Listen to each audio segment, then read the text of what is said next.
성부와 성자 성령 삼위께 영광 돌려보내세. 태초부터 이제까지 또 영생 무궁토록 성삼위께 아멘.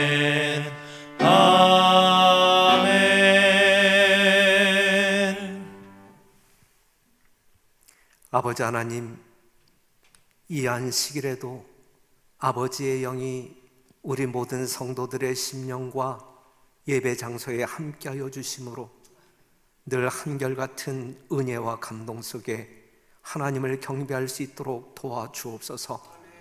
오늘 증거되어지는 말씀에 귀 기울이게 하여 주시고 세미한 주의 음성 듣는 일에 우리의 모든 촉각을 곤두세우게 하여 주옵소서.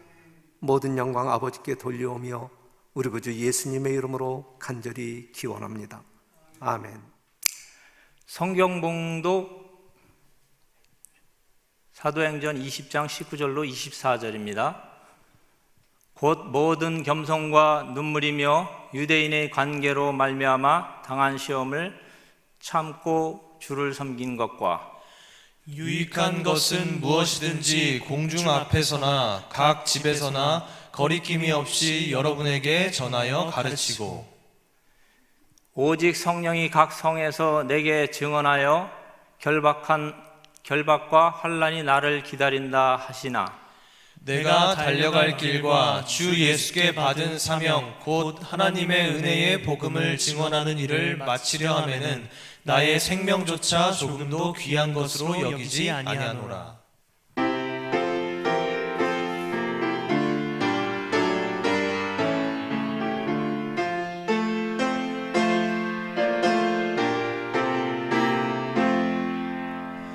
전능왕 오셔서 주 이름 찬송케 하옵소서. 영광의 아버지 진리로 오셔서 우리를 다스려 주옵소서.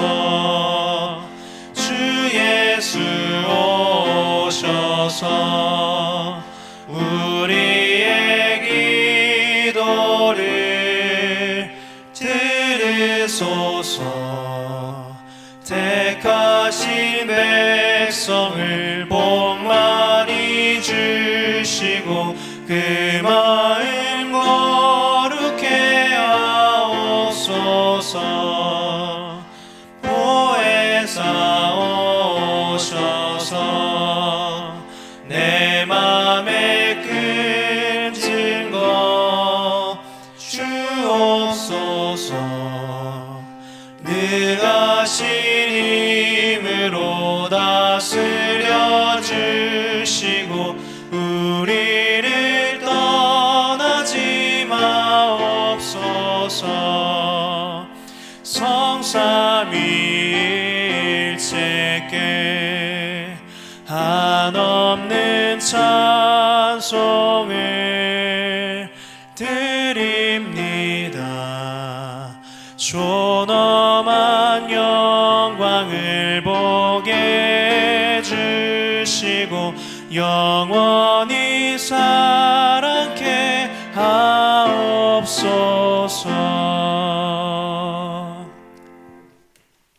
하늘에 계신 고마우신 우리 아버지 하나님, 저희들을 열심히 사랑하여 주심으로 하나님께서 주신 행복의 제도, 축복의 제도, 또한 우리를 사랑하시는 하나님을 만나는 거룩한 안식일에 저희들을 인도하여 주시니 그 은혜를 인하여 감사합니다. 아멘. 아버지 하나님, 축복하여 주신 귀한 의미를 이 안식일에 모든 백성들이 마음속에 간직하고 생활을 함으로 인하여 하나님의 백성들의 놀라운 사랑과 봉사를 통하여 우리를 만나는 모든 사람들에게 하나님의 축복과 생명의 통로가 될 수 있도록 모인 회중 모두에게 축복하여 주시옵소서. 아버지, 우리의 싸움은 혈과 육에 대한 싸움이 아니요 정사와 권세와 어둠의 주관자인 마귀와의 싸움인 것을 저희들이 잊고 살아왔지만, 주여, 이 즈음에 일어나는 모든 일들을 통하여 우리 모두가 각성할 수밖에 없사오니 약속하신 성령님, 우리 각자의 마음속에 임재하여 주셔서 죄에 대하여, 의에 대하여, 심판에 대하여 깨닫게 하여 주시옵시고, 먼저 믿는 저희들의 심령 속에 주님만을 온전히 섬기고자 하는 강렬한 마음을 허락하여 주심으로 참된 회개와 또한 우리가 해야 할 일들을 깨닫는 귀한 은혜와 축복의 시간 되게 하여 주시옵소서. 아버지, 특별히 이 시대를 위한 귀한 말씀이 있어 당신의 귀한 종을 단위에 세우시사오니 우리를 위하여 준비된 말씀이 우리가 받아야 할 축복을 받는 것은 물론이요 나누어줘야 되겠다는 놀라운 각오와 결심이 새로워지게 하여 주시옵시고, 죽어가는 영혼들을 위하여 우리에게 위임한 생명의 도리를 전하는 일에 부족함이 없는 축복을 누리게 하여 주시옵소서. 아멘. 주께서 이 땅에 오신 목적은 자기 백성을 저의 죄에서 구원하기 위해서 오셨고 멸망하는 백성들을 영원히 살리기 위해서 오셨사오니 죽어가는 수많은 영혼들에게 모든 것으로 해결할 수 있는 우리 주님의 사랑을 깨닫는 전화위복의 기회가 될 수 있도록 주여 축복하여 주시옵소서. 아멘. 먼저 믿는 당신의 백성들을 주께서 사랑하시는 줄 믿습니다. 사랑하는 자를 위하여 베푸신 그 놀라운 사랑이 모두에게 나타남으로 세상의 확실한 증인들 될 수 있도록 도와주시옵시고, 이 증거를 통하여 상천하지에 오직 우리를 창조하신 하나님만이 모든 일의 해결자가 되시는 것을 증거한 일에 부족함이 없는 남은 백성들 되게 하여 주시옵소서. 아멘. 시종을 우리 주님께서 홀로 영광 받아 주시옵기를 우리를 죄악 가운데서 건져주신 예수님의 이름 의지하여 간절히 기도드리옵나이다. 아멘. 아멘. 헌금 낭독문 마태복음 6장 44절. 그런즉 너희는 먼저 그의 나라와 그의 의를 구하라. 그리하면 이 모든 것을 너희에게 더하시리라. 헌금 안내를 드리겠습니다. 두 가지 방법이 있습니다. 온라인 헌금과 오프라인 두 가지가 있습니다. 온라인 헌금은 계좌번호를 적으시고 이름을 적으시고 이체를 하시면 됩니다. 오프라인은 월요일부터 목요일까지 교회에 오셔서 헌금함에 드려주시면 되겠습니다. 사랑과 은혜가 많으신 아버지 하나님, 이 어려운 시기에도 저희들을 사랑하여 주시고 또한 한 일주일 생애 또한도 은혜와 축복 속에 살게 해주셔서 아버지 감사합니다.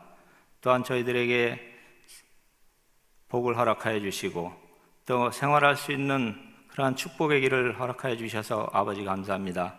이 시간 저희가 아버지께 적은 것을 구별하여 드렸사오니 이 예물이 아버지 앞에 잘 드려지게 하여 주시고 또 아버지의 사업에 적절하게 사용될 수 있도록 축복하여 주시옵소서.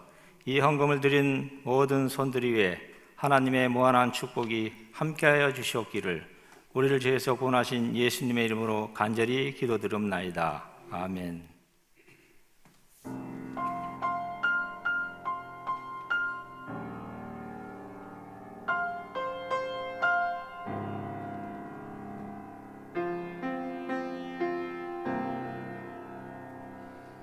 하늘에 계신 우리 아버지, 우리의 마음 넓히사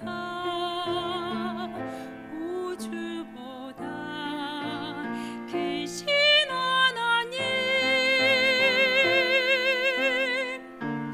알게 하소서.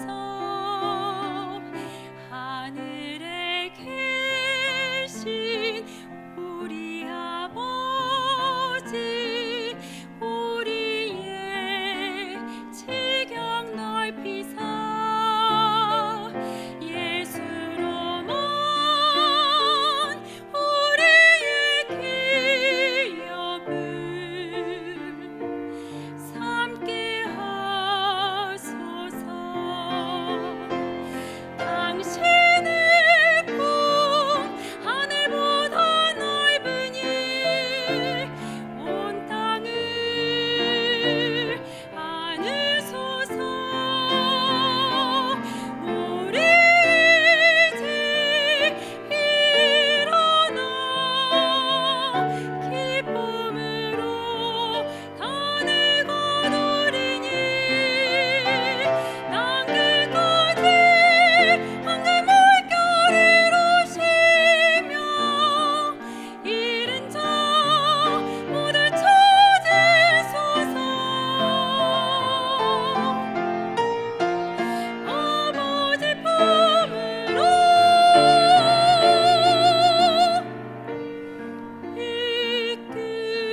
이끄소서.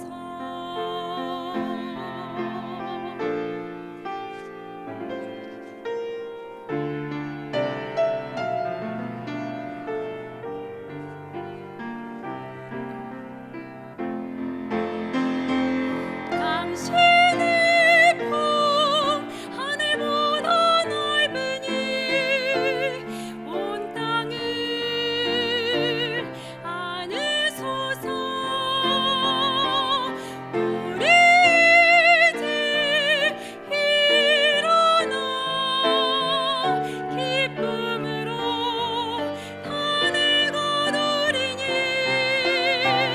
난 끝까지 황금 물결을 오시며 잃은 자 모두 찾으소서. 아버지 품으로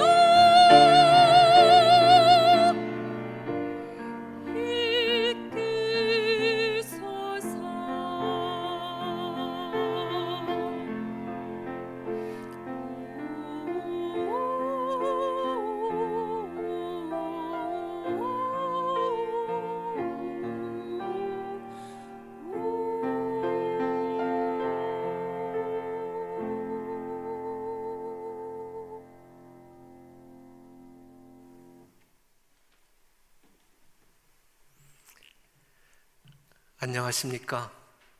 별내 식구 여러분, 행복한 안식일입니다.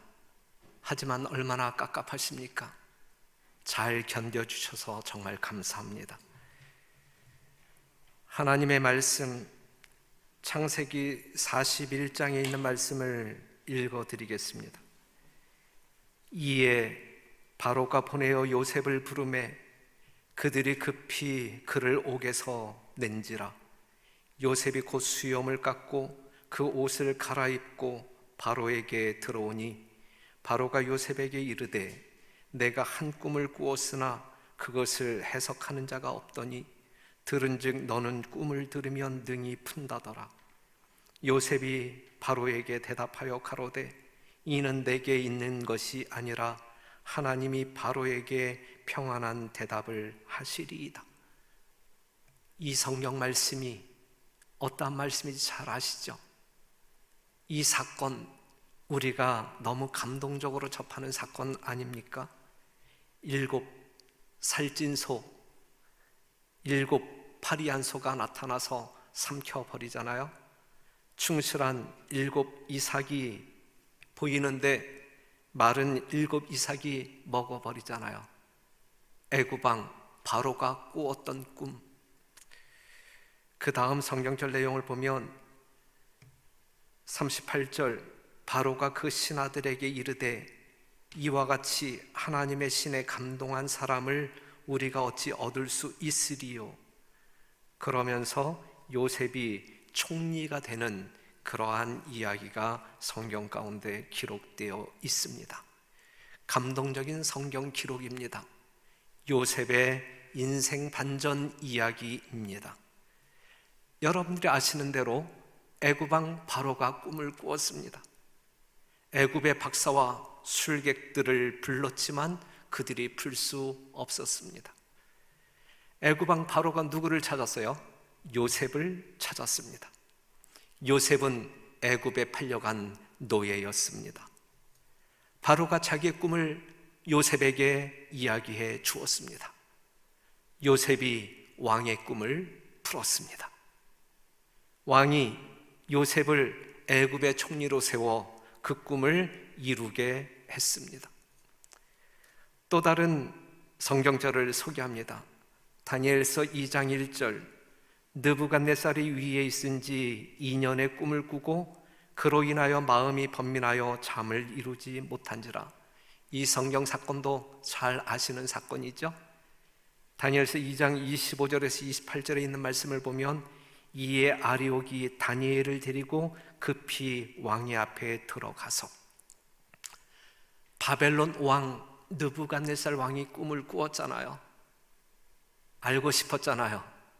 그래서 모든 박사들을, 술객들을, 점장이들을 불러 모았잖아요. 하지만 그들이 풀 수 없었습니다. 그때에 다니엘을 불렀고 다니엘이 그 꿈을 풉니다. 다니엘서 2장 46절에 있는 말씀, 이에 느부갓네살 왕이 엎드려 다니엘에게 절하고 명하여 예물과 향품을 그에게 드리게 하니라. 왕이 대답하여 다니엘에게 이르되 너희 하나님은 참으로 모든 신의 신이요 모든 왕의 주제시로다. 내가 능히 이 은밀한 것을 나타내었으니 내 하나님은 이 은밀한 것을 나타내시는 자시로다. 그러면서 느부갓네살 왕이 다니엘을 총리로 세웁니다. 다니엘서 6장 2절, 또 그들 위에 총리 셋을 두었으니 다니엘이 그 중에 하나이라. 사랑하는 성도 여러분, 바벨론의 왕 느부갓네살이 꿈을 꾸었습니다. 바벨론의 박사와 술객과 점장이들이 부름을 받았어요. 하지만 그 꿈을 해석하지 못합니다. 그때에 느부갓네살 왕은 하나님의 사람 다니엘을 부릅니다. 다니엘은 바벨론에 잡혀간 포로였습니다. 왕이 자기의 꿈을 다니엘에게 이야기해 주었습니다. 그러자 다니엘은 느부갓네살 왕이 꾸었던 꿈이 어떠한 내용인지 풀어줍니다. 그 결과 왕이 다니엘을 총리로 세워 나라를 다스리게 하였습니다. 사랑하는 성도 여러분, 어려운 문제에 직면한 애굽 왕 바로가 누구를 찾았어요? 요셉을 찾았습니다. 어려운 문제에 직면한 바벨론의 왕 느부갓네살이 누구를 찾았어요? 하나님의 사람 다니엘을 찾았습니다. 그리고 그들을 통하여 하나님을 알게 됩니다. 지금 이 세상이 어떠합니까? 풀 수 없는 난국에 처하지 않았습니까? 온 세상 이 나라 저 나라가 이 코로나를 돌파하기 위하여 모든 박사들을, 모든 식견 있는 사람들을 불러 모아 해결책을 찾고자 하지만 찾지 못하고 있습니다. 그럼에도 이 세상은 하나님의 사람을 찾지 않습니다. 성도 여러분, 이 세상이 하나님의 사람을 찾지 않는 것일까요?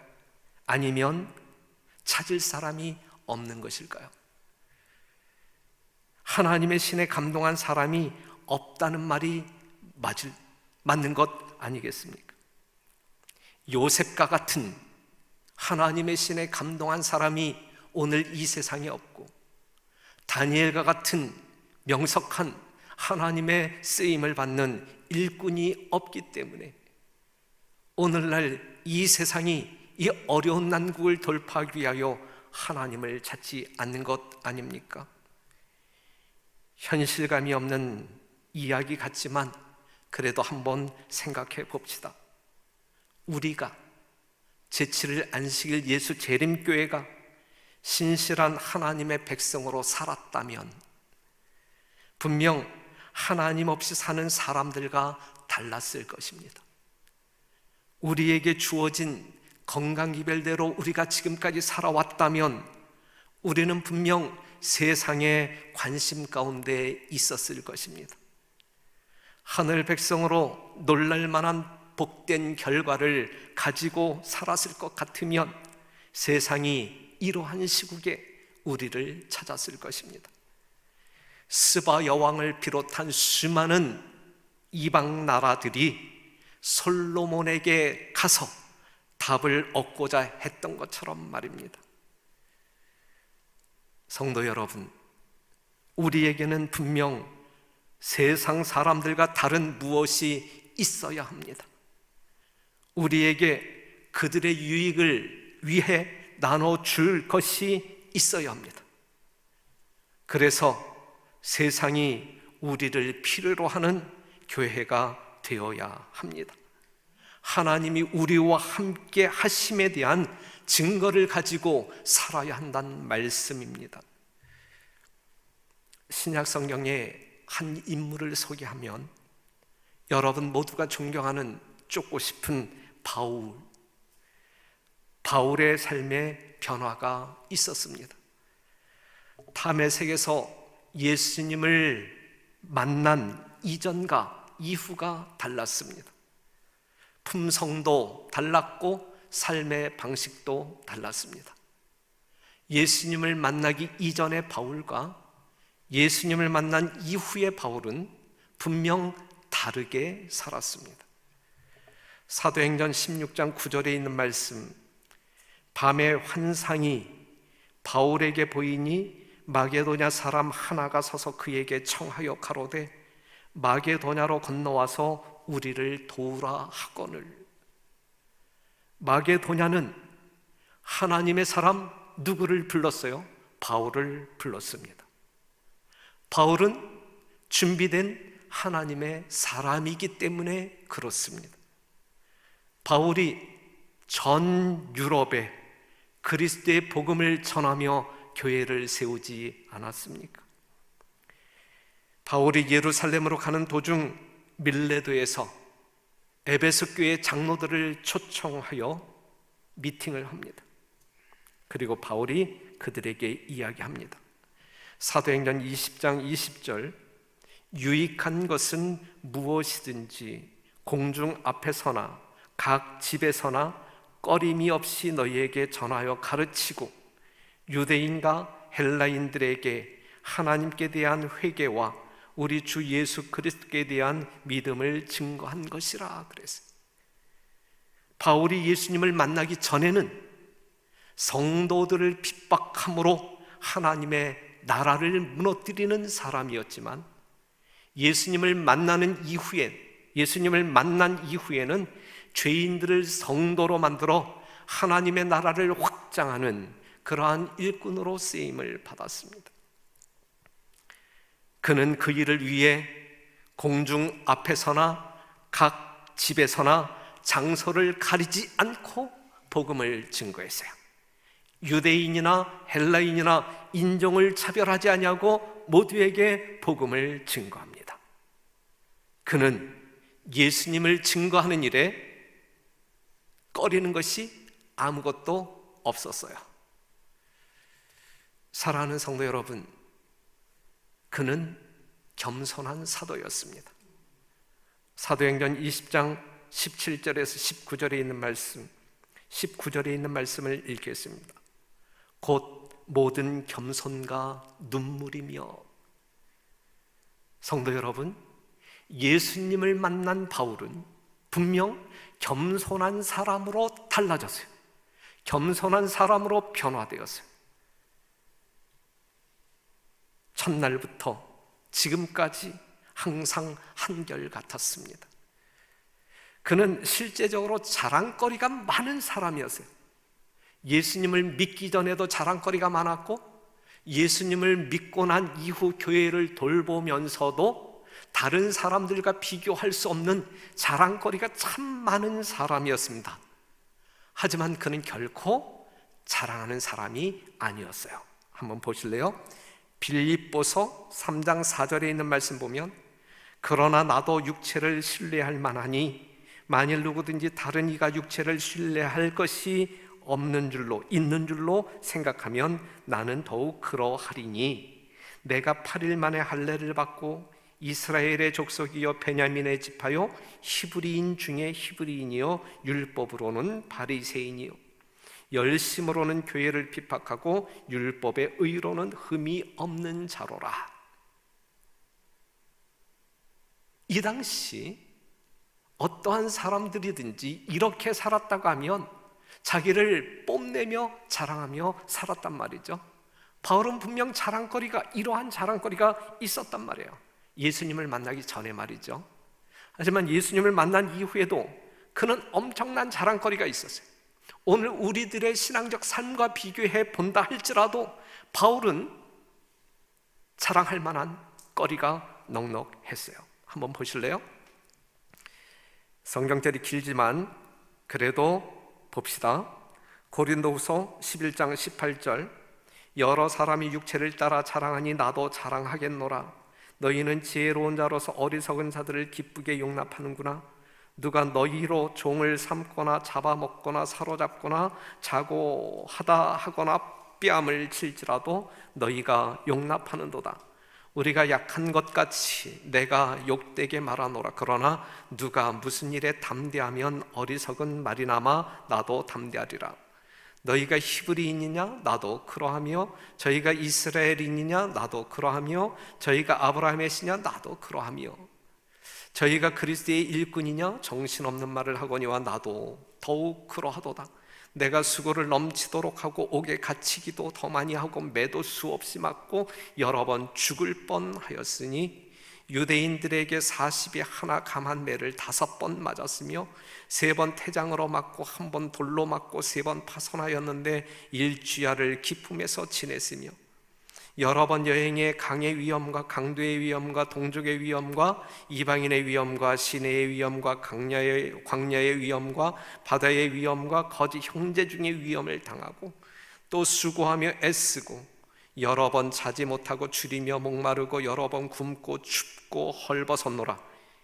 이외의 일은 고사하고 오히려 날마다 내 속에 놀라운 일이 있으니 곧 모든 교회를 위하여 염려하는 것이라.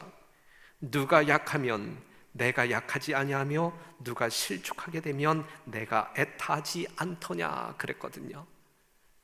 얼마나 그의 사역에 자랑거리가 많은, 만약에 제가 지금까지 이 목회적 삶을 살아오면서 이 정도로 이 교인들을 섬기고 헌신하고 이러한 고난 속에서도 내 신앙을 지키고 성도들의 신앙을 돕고는 그러한 성공적인 목회자로 왔다고 하면 저는 얼마나 방방곡곡 돌아다니면서 저 자신을 자랑하기 위하여, 내세우기 위하여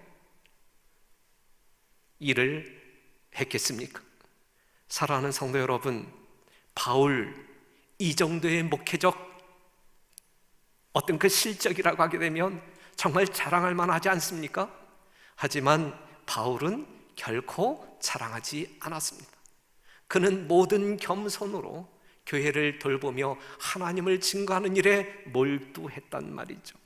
빌립보서 3장 7절에서 9절에 있는 말씀, 그러나 무엇이든지 내게 유익하던 것을 내가 그리스도를 위하여 다 해로 여길 뿐더러 또한 모든 것을 해로 여김은 내 주 그리스도 예수를 아는 지식이 가장 고상함을 인함이라. 내가 그들을 위하여 모든 것을 잃어버리고 배설물로 여김은 그리스도를 얻고 그 안에서 발견되려 함이니 내가 가진 의는 율법에서 난 것이 아니요 오직 그리스도를 믿음으로 말미암은 것이니 곧 믿음으로 하나님께로서 난 의라 그랬어요. 사랑하는 성도 여러분, 오늘 우리가 살펴보고 있는 이 바울은, 여러분들이 존경하며 본받기를 원하는 이 바울은 예수님을 믿기 전에도 자랑거리가 참 많은 사람이었고 내세울 것이 많은 사람이었고, 또한 예수님을 만난 이후 그가 교회를 돌보는 목회자로서 사도로서 삶을 살아갈 때에도 그의 업적은, 그의 목회적 실적은 다른 사람들과 좋게 비교할 수 없을 만큼 자랑하기에 넉넉한 것들이었단 말이죠. 하지만 바울은 자랑하는 삶을 살지 아니하고 정말 겸손하게 살았습니다. 바울이 자랑했던 것은 이걸 자랑했어요. 고린도후서 11장 30절, 내가 부득불 자랑할진대 나의 약한 것을 자랑하리라 그랬어요. 성도 여러분, 바울이 자랑한 것은 약한 것을 자랑했다. 약한 것을. 그는 자신을 가리켜 사도 중에 작은 자, 성도 중에 작은 자, 죄인 중에 괴수라고 이야기했어요. 작은 자로 묘사합니다. 작은. 고린도전서 15장 8절에 있는 말씀을 보게 되면 만삭이 되지 못하여 난 자, 약한 것을 자랑하고 있는 거예요. 고린도전서 4장 13절에 있는 말씀을 보게 되면 만물의 찌꺼기만도 못한 나, 그리고 그는 날마다 죽을 수밖에 없는 사람이라고 이야기합니다. 그러면서 갈라디아서 6장 14절, 내게는 우리 주 예수 그리스도의 십자가 외에 결코 자랑할 것이 없다, 이렇게 고백합니다. 사랑하는 성도 여러분, 우리는 어떻게 살고 있습니까? 예수님의 겸손을 배웠던 바울처럼 살아가고 있습니까? 아니면 자랑할 것도 없는데 자랑하기 위하여 애쓰며 살아가고 있습니까? 하나님은 겸손한 사람들에게 은혜를 베푸십니다.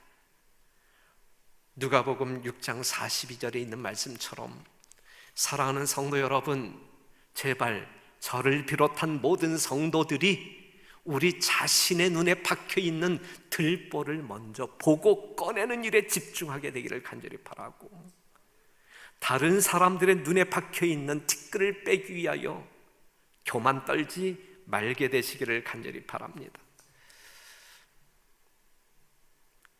루스벨이 진실로 지극히 높은 자와 같이 되기를 바랐다면 하늘에 지정된 자기의 자리를 결코 버리지 않았을 것이다, 타락하지 않았을 것이다 라고 하는 말씀이죠. 왜냐하면 지극히 높은 자, 즉 하나님의 정신은 이기심 없는 봉사에서 나타나기 때문이다.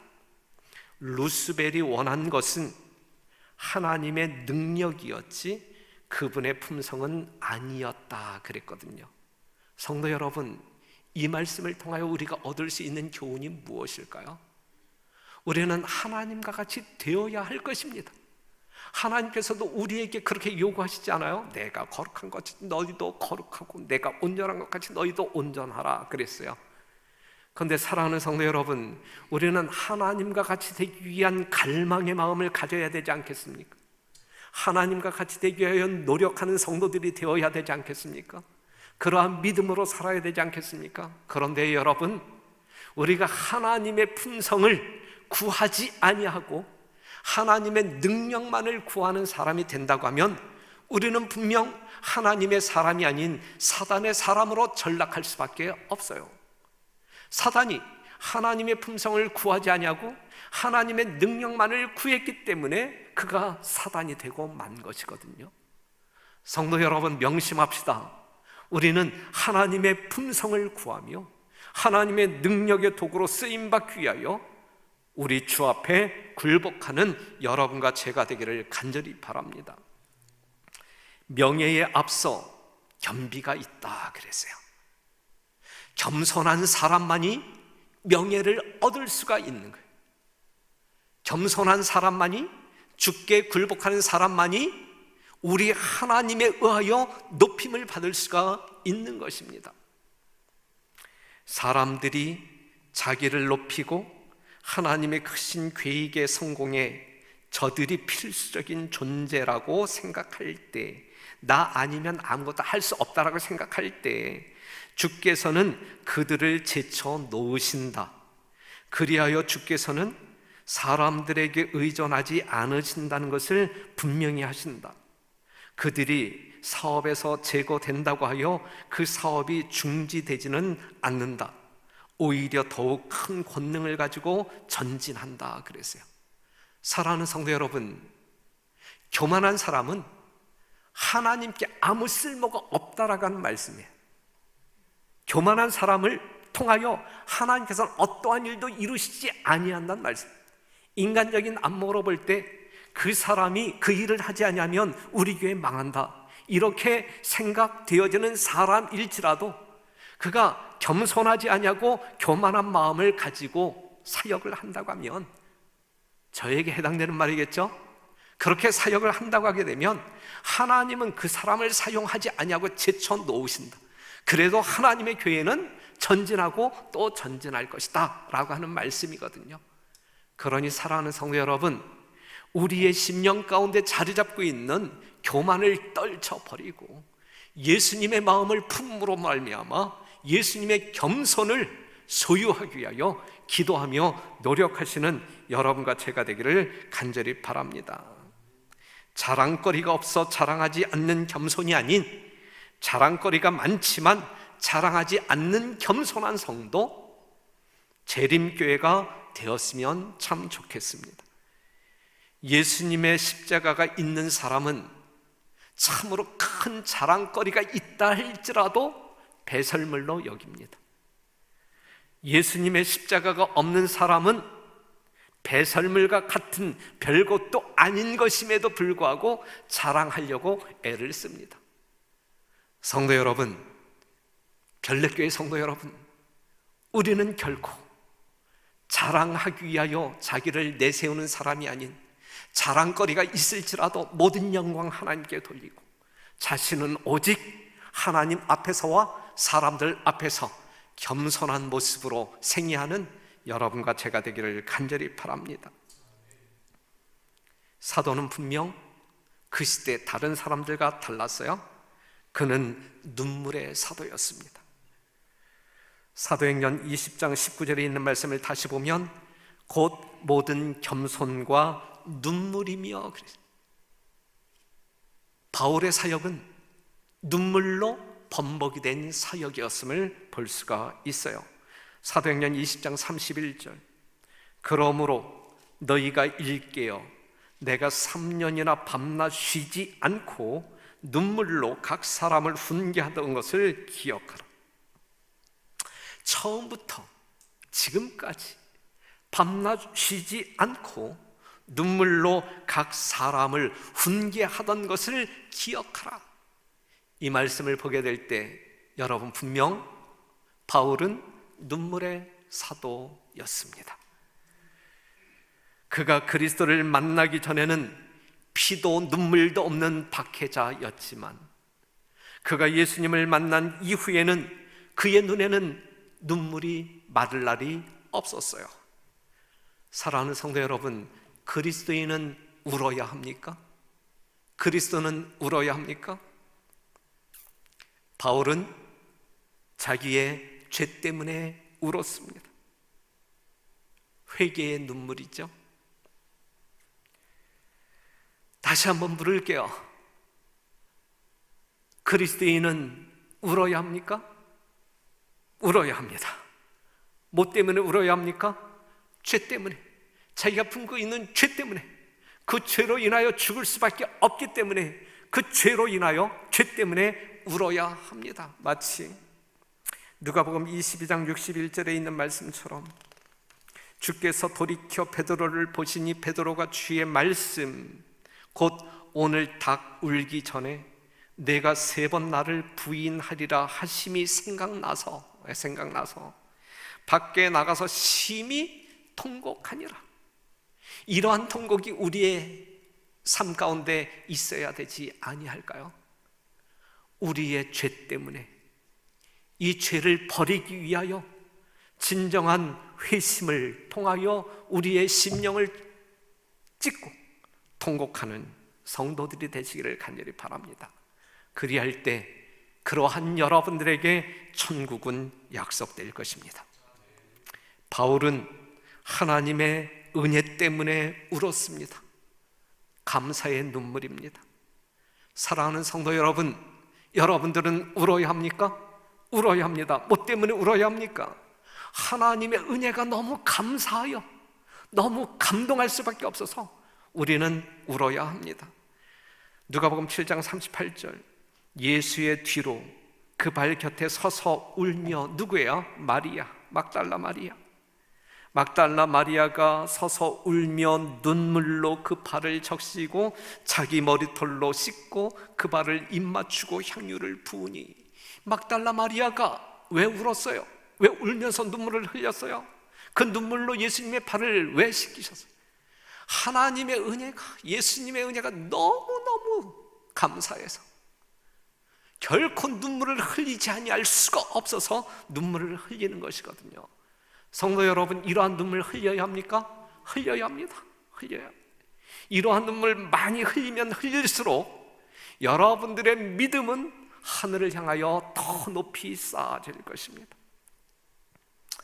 바울은 사람들 때문에 울었습니다. 별내교회 성도 여러분, 여러분들도 이 바울처럼 울어야 합니까? 울어야 합니다. 울어야 합니다. 회개하지 아니하는 성도들을 볼 때마다, 지나칠 때마다 우리의 마음 가운데선 통곡이 있어야 합니다. 누가복음 19장 41절, 가까이 오사 성을 보시고 우시며 가라사대 너도 오늘날 평화에 관한 일을 알았더면 좋을 뻔하였거니와 지금 내 눈에 숨기었도다 그랬어요. 하늘을 보지 못하는 사람, 자신의 죄를 보지 못하는 사람, 영생이 있음에도 불구하고 그 길을 찾지 못하는 사람을 바라보실 때에, 그 예루살렘 도성을 바라보실 때에 그 안에 거하고 있는 수많은 사람들이 죄로 인하여 멸망할 수밖에 없는 운명에 처한 사실을 바라보실 때에 예수님께서는 울지 아니할 수가 없었단 말이죠. 이 예수님의 눈물이 바울의 눈에서도 쏟아졌단 말씀입니다. 그 눈물이 우리들의 눈에서도 쏟아져야 한다는 말씀이죠. 쏟아야 합니다. 울어야 합니다. 바울은 인내했습니다. 그리하여 승리하는 사도가 되었습니다. 19절에 있는 말씀, 모든 겸손과 눈물이며 유대인의 간계, 유혹, 유대인의 간계를 인하여 당한 시험을 참고 주를 섬긴 것과 어떠한 어려운 유혹이, 환경이 그를 위협한다 할지라도 주를 섬기는 일에 바울은 실패하지 않았어요. 인내함으로, 견딤으로 승리했다는 말씀이죠. 22절에 있는 말씀, 보라 이제 나는 심령의 매임을 받아 예루살렘으로 가는데 거기서 무슨 일을 만날지 알지 못하노라. 어떠한 사건이, 어떠한 어려운 난국이 기다릴지 모르지만 가는 거예요. 사명에 이끌려 가는 거예요. 그 다음에 있는 말씀, 그런데 성령께서 말씀하시죠. 23절, 오직 성령이 각 성에서 내게 증거하여 결박과 환난이 나를 기다린다 하시나. 그의 앞길, 그가 가고자 하는 길에 결박이 있고 환난이 있단 말이죠. 하지만 24절이요. 성도 여러분, 다 같이 한번 읽어봅시다. 다 같이 읽으면서 이 바울의 이 신앙이 오늘 이 시대를 살아가고 있는 우리 모두의 신앙이기를 간절히 바랍니다. 24절 다 같이 읽겠습니다. 시작. 나의 달려갈 길과 주 예수께 받은 사명 곧 하나님의 은혜의 복음 증거하는 일을 마치려 하면은 나의 생명을 조금도 귀한 것으로 여기지 아니하노라 그랬어요. 성도 여러분, 위대하지 않습니까? 위대한 신앙 아닙니까? 이것이 여러분들의 신앙이라고 하면 하나님께서 여러분들을 보실 때 얼마나 귀하게 보실까요? 우리는 그러한 존재들이잖아요. 그러한 존재들이 됩시다.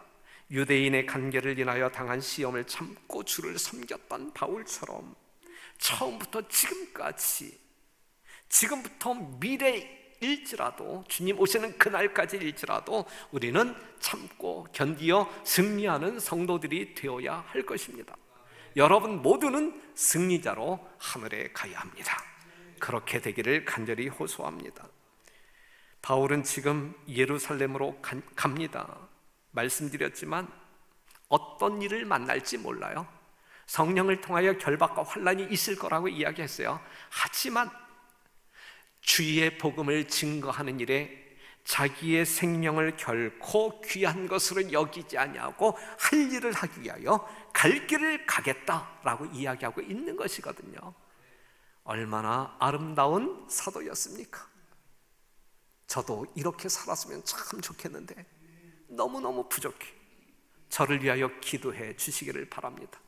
저도 이러한 이 바울처럼 정말 여러분들을 섬기며 이 별내교회를 영적으로 부흥시키고 성장시키는 일에 있어서 저의 모든 것을 희생하기를 원합니다. 바울은 다시 한번 강조하지만 나의 달려갈 길과 주 예수께 받은 사명 곧 하나님의 은혜의 복음 증거하는 일을 마치려 하면은 나의 생명을 조금도 귀한 것으로 여기지 아니하노라. 이 바울의 간증이 오늘 저의 간증이기를, 또한 그러한 결심이기를, 아울러 여러분들의 결심이기를 간절히 호소합니다. 코로나19가 언제 어떻게 종식될지 아무도 예측 못합니다. 인간이 해결할 수 없는 문제 앞에서 하나님을 찾았듯이 오늘날 세상이 하나님을 찾았으면 참 좋겠습니다. 오늘날 세상에서 돌파구를 찾지 못하는 수많은 위정자들이, 또한 국민들이 재림교회를 찾아와서 재림 성도들에게 나의 안전을 위하여, 나의 건강을 위하여 기도해달라 요청하는 그러한 요청이 있었으면 참 좋겠습니다. 재림교회를 찾아와서 이 세상이 어떻게 될 것인지 물어왔으면 참 좋겠습니다. 우리는 답할 거리가 있잖아요. 앞으로 이 세상이 어떻게 전개될 것인지, 어떠한 자세로 우리가 살아야 할지 우리는 그들에게 줄 답이 있잖아요. 그 답을 찾기 위하여 이 세상 모든 사람들이 재림교회를 찾아왔으면 참 좋겠습니다. 그리하여 우리가 믿는 하나님을 만났으면 참 좋겠습니다. 교회 예배가 어떻게 될지 모르지만 분명 하나님의 뜻은 이루어지고 있는 것입니다. 맞죠? 코로나가 아무리 번창한다 할지라도, 세상이 뒤범벅이 되어져 간다 할지라도 이러한 시간 속에서 우리 하나님의 뜻은 이루어지고 있다라는 사실 분명히 아시죠? 하나님의 섭리 가운데 이 세상은 하나님의 뜻 안에서 운영되고 있다. 우리는 이 사실을 분명히 믿어야 할 것입니다. 지금 이 순간에도 하나님의 뜻은 분명히 이루어지고 있다. 이거예요. 이루어지고 있다. 문제는 하나님의 뜻이 이루어지는 과정 속에서 하나님께서 나를 향한 하나님의 뜻은 어떻게 이루어지고 있느냐, 그것이 문제죠. 하나님의 뜻은 이루어진단 말이에요. 하지만 여러분들 각자에게 뜻하시는 하나님의 섭리는 어떻게 이루어지고 있느냐, 하나님께서 뜻하시는 바대로 여러분들이 움직여지고 있느냐, 하나님의 말씀대로 여러분들이 믿음으로 순종하며 따라감으로 하나님께서 인도하시고자 하는 그 길로 여러분들이 따라가고 있느냐, 이거예요. 중요한 말씀이에요. 중요한 말씀. 어려운 시대에 살아가고 있지만 이것이 언제 어떻게 끝날지 우리는 알지 못하지만 이 교회 예배가 언제 재개되어 성도들이 하나님의 사랑을 가지고 부둥켜 안고 하나님을 경배하는 일에 우리의 모든 것을 다 드릴 날이 언제 이르러 올지 모르지만 내일 우리는 또 직원들이 모여서 그 문제를 가지고 의논해야 되는데 분명 하나님의 뜻은 이루어지고 있는 그러한 시간 속에 우리가 존재한다. 그럼 다시 한번 강조한다고 하면 하나님의 뜻은 이루어지는데 나의 뜻은, 나의 갈망은 어떻게 진행되고 있느냐 이거예요. 나를 향한 하나님의 뜻은 어떻게 이루어지고 있느냐 이것입니다. 현실적 이 코로나 감염에 대한 대처도 우리가 잘 해야 합니다.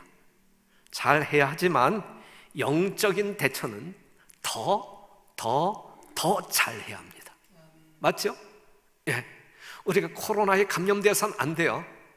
하나님께서 철저히 지켜 보호해 주심으로 말미암아 우리 별내교회 성도들 중에서는 어느 누구도, 이 대한민국 땅에 살고 있는 우리 재림 성도들 중에 어느 누구도 감염되지 않았으면 참 좋겠어요. 잘 대처해야 합니다. 손 잘 씻고 소독제 바르고, 예, 사회거리 우리가 유지하면서 감염되지 말아야 합니다. 하지만 여러분, 우리의 영적인 삶의 대처는 이 감염에 대한, 코로나 감염에 대한 대처보다 더 잘해야 한다는 말씀입니다. 사랑하는 성도 여러분, 울어야 합니다. 우리의 죄 때문에 울어야 되고 하나님의 은혜에 감사하여 우리는 시시때때로 울어야 되고 아직도 하나님을 알지 못함으로 말미암아 생명의 떡을 먹어보지 못한 죄 가운데 있는 그러한 영혼들을 부딪힐 때마다 우리의 심령 가운데 하염없는 눈물이 쏟아져야 할 것입니다. 여러분, 이 세상의 미래를 어떻게 예측하십니까? 저는 방금 전에도 우리 장로님들과 이야기를 나누었는데 이대로 일요일 휴업용으로 직행하는 것이 아닌가, 이러한 염려의 마음도 있어요. 코로나로 인하여 경제적인 파국이 온 나라 가운데 이르러 올 것이고, 경제적인 파국이 이르러 오게 되면 인간성, 생존에 대한 본능을 가지고 이 죄의 본능으로 생존하기 위하여 도덕이 말살될 것이고, 이러한 모든 것들을 통제하기 위하여 나라들마다 새로운 법을 제정할 수밖에 없는 것이고, 그 중에 일요일 시험령이 등장하지 아니할까? 화이 선지자께서도 그러한 이유 때문에 일요일 시험령이 정말 이 종교적인 문제는 감추고 경제적인 문제와 도덕적인 문제를 앞세워서 일요일 시험령이 등장한다라고 말하지 않았습니까? 그럴 감히, 예, 섣부른 판단이지만, 예, 정말 기후에 그냥 기후로 끝났으면 참 좋겠지만 그러한 예감도 드는 것이 사실입니다. 성도 여러분, 또 이 안식일이 지나면 또 한 주일을 보내게 될 텐데 맞이하는 한 주일도 지금처럼 잘 견뎌내시기를 간곡히 당부드리면서 오늘 말씀을 마치도록 하겠습니다.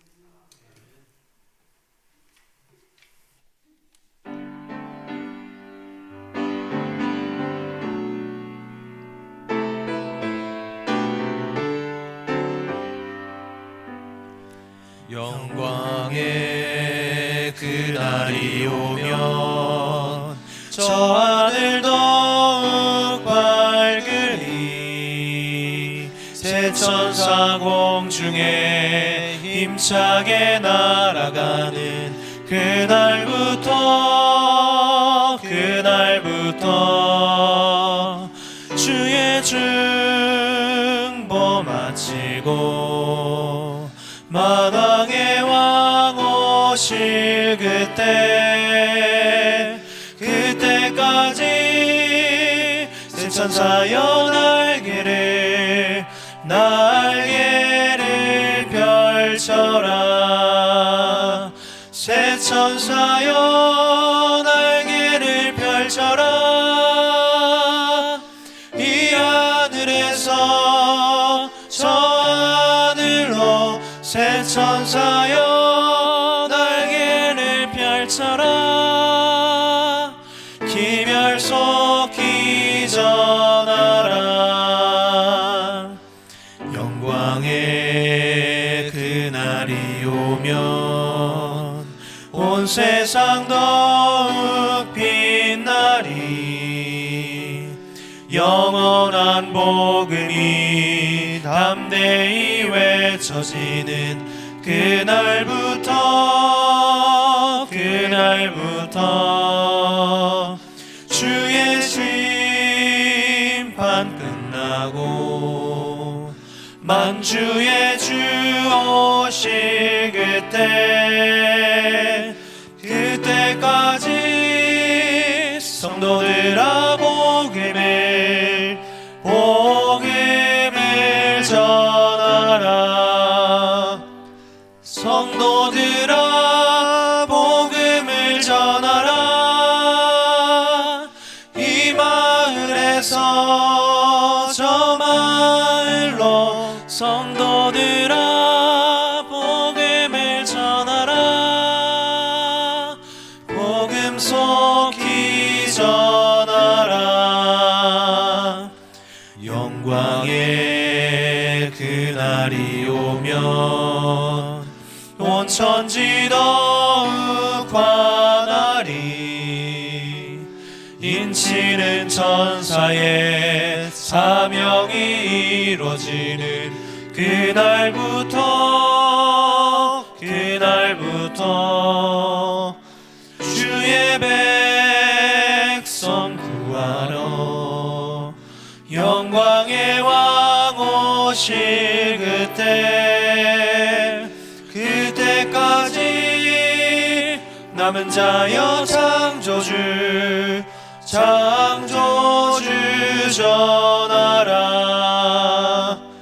남은 자여 창조주 전하라. 이 나라에서 저 나라로 남은 자여 창조주 전하라. 기별 속히 전하라.